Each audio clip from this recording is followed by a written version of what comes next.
ഒരു പ്രോഡക്റ്റിൻ്റെ ഡിമാൻഡ് കൂട്ടുവാനുള്ള ഏറ്റവും എഫക്റ്റീവായിട്ടുള്ള വഴിയാണ് ആ പ്രോഡക്റ്റിൻ്റെ അവൈലബിലിറ്റി ലിമിറ്റ് ചെയ്യുക എന്നുള്ളത്. നമുക്ക് ഒരു പ്രോഡക്റ്റ് ഈസിലി മാർക്കറ്റിൽ അവൈലബിൾ ആണെങ്കിൽ, എല്ലായിടത്തും ലഭ്യമാണെങ്കിൽ അതിനൊരു ഡിമാൻഡ് ഉണ്ടാവില്ല.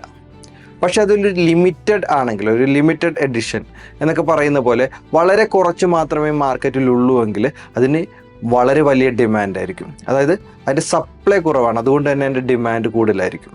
റോളക്സ് പോലുള്ള ലക്ഷറി വാച്ച് ബ്രാൻഡുകളൊക്കെ ഉപയോഗിക്കുന്ന ഒരു ടെക്നിക്കാണിത്. ഇപ്പോൾ റോളക്സ് വാച്ചിൻ്റെ കാര്യം തന്നെ എടുക്കാം. നമുക്ക് ഈ വാച്ച് ഈസിലി മാർക്കറ്റിൽ അവൈലബിൾ ആയിരിക്കത്തില്ല, അതിനൊരു വെയിറ്റിംഗ് പീരീഡ് ഉണ്ടാകും. അതുപോലെ തന്നെ പല വാച്ചുകളും ഒരു ലിമിറ്റഡ് എഡിഷൻ ആയിരിക്കും, ഒരു ലിമിറ്റഡ് നമ്പേഴ്സ് മാത്രമേ അവർ പ്രൊഡ്യൂസ് ചെയ്യുകയുള്ളൂ. അപ്പോൾ ഈ ഒരു ടെക്നിക്ക് ഉപയോഗിച്ചിട്ടാണ് ആ പ്രോഡക്റ്റിൻ്റെയൊക്കെ ഡിമാൻഡ് മാർക്കറ്റിൽ അവർ ഇൻക്രീസ് ചെയ്ത് വെക്കുന്നത്. ഈ ഒരു ടെക്നിക്ക് നമ്മളുടെ ജീവിതത്തിലും അപ്ലൈ ചെയ്യാം.